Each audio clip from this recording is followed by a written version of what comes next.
Salut, aujourd'hui je vais te donner 4 raisons de pourquoi est-ce qu'il faut absolument que tu lises Bakuon Reto.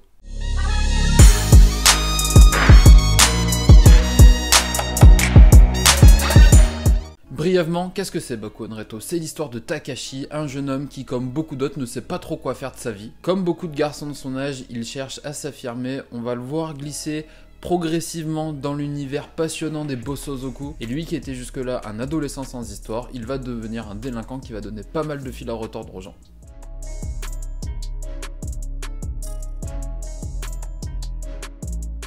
Raison numéro 1 de pourquoi est-ce qu'il faut absolument que vous lisiez Bakuon Reto, c'est parce que Bakuon Reto c'est un vrai manga de Bosozoku. Dans Bakuon Reto, vous allez vivre au rythme des ronronnements des moteurs, des rassemblements, des balades nocturnes. On nous immerge complètement dans la culture Bosozoku des années 80. Des gros durs, des collégiens, des lycéens, des personnes à problème, mais surtout une passion commune qui va unir tout ça, à savoir la moto. Il existe d'autres mangas bien sûr qui vont nous parler des thèmes Bosozoku. Un qui me vient en tête là par exemple c'est Young GTO, mais on est ici vraiment dans un registre différent, beaucoup plus profond. On nous présente ici le mouvement Bosozoku comme un pan entier de la culture japonaise des années 80.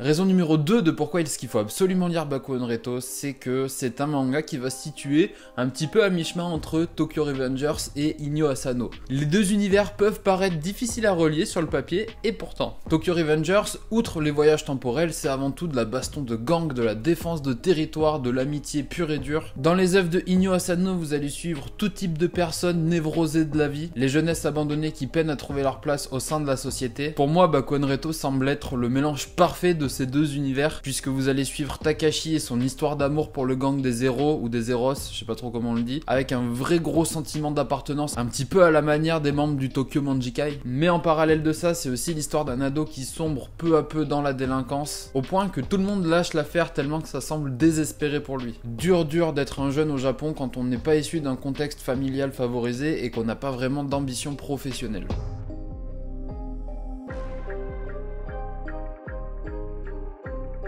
Troisième raison de pourquoi est-ce qu'il faut absolument lire Bakuon Reto, c'est évidemment le style de Tsutomu Takahashi. Les qualités de Takahashi sont aussi bien graphiques que scénaristiques. On va parler un petit peu du scénario dans un premier temps, puisque l'une de ses qualités premières à Tsutomu Takahashi, c'est d'arriver à faire sortir ce qu'il y a de plus sombre dans l'espèce humaine. Le vice, la cruauté, la lâcheté, tout. C'est un des gros points communs qu'on peut retrouver par exemple avec le manga Rainbow dont je vous ai parlé la dernière fois. Et ça se vérifie vraiment dans tous les titres que j'ai pu lire de lui jusqu'à présent. Et une autre de ses facultés à Tsutomu Takahashi, c'est cette capacité à se réinventer de manga en manga, de scénario en scénario. Il n'y a pas deux mangas qu'il a pu faire jusqu'à présent qui se ressemblent. Hormis bien sûr à chaque fois cette ambiance crasseuse, lugubre et vraiment complètement sombre du genre humain. Vous allez avoir du Furio avec Bakuon Reto, vous allez avoir du Battle Royale avec Blue Even qui est sorti depuis que j'ai tourné la vidéo. Vous allez avoir de la boxe avec Black Box, vous allez avoir du samouraï avec Sidou, vous allez avoir du un peu plus spirituel avec Soul Keeper, vous allez avoir du manga sur la guerre avec Neun et vous allez avoir du manga de Yakuza avec Détonation. Enfin, il y a vraiment énormément de registres qui sont abordés par Tsutomu Takahashi, mais très difficile de parler de l'auteur sans parler de son dessin. Sa patte graphique est reconnaissable entre mille, elle vient toujours saupoudrer le récit comme un assaisonnement afin d'en faire sortir toute la saveur quoi. J'entends par là que déjà que scénaristiquement les ambiances sont tellement puissantes que quand en plus vous rajoutez la patte graphique de Tsutomu Takahashi par-dessus tout ça, on arrive dans des sphères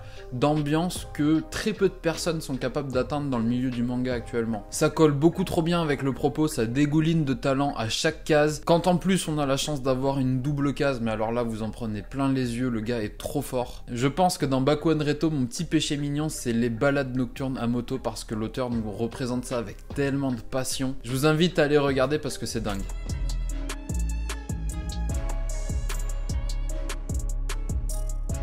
Quatrième et dernière raison de pourquoi est-ce qu'il faut absolument lire Bakuon Reto, c'est parce que c'est encore une fois un manga autobiographique. Pourquoi est-ce que je dis encore une fois? C'est parce que Rainbow, dont on avait parlé la dernière fois, était déjà un manga autobiographique. S'il y a tant de passion dans Bakuon Reto, que ce soit par rapport à l'univers des Bosozoku de la moto, c'est peut-être pas pour rien, c'est parce que c'est quelque chose que l'auteur a vécu de près, quelque chose qui a rythmé sa vie pendant des années. C'est dans la post-phase du manga que Tsutomu Takahashi nous dévoile que Bakuon Reto est un récit autobiographique pic de sa jeunesse. Et quand on voit ce qui se passe dans le manga, je vous assure qu'on n'a pas eu la même adolescence, lui et moi, ça c'est clair. Je suis vraiment très content d'avoir choisi la voie du basket à l'époque. Bien sûr, comme j'avais pu le dire avec la vidéo de Rainbow, que je vous invite à aller voir d'ailleurs si c'est pas encore le cas, le lien est dans la description, le fait que ça soit autobiographique rajoute une dimension supplémentaire à ce récit. Et à l'œuvre de manière générale, bien sûr. Parce que oui, les dessins sont fantastiques, oui, le scénario est très bien raconté, mais en plus, c'est des choses qui se sont passées dans la vraie vie et ça glace le sang. Moi, personnellement, ça me glace le sang. Bon, tu l'auras compris, le manga est scénarisé et dessiné par Tsutomu Takahashi. C'est édité en France par Kana. Il y a 18 volumes, la série est terminée et les tomes sont disponibles pour le prix de 7,45 €.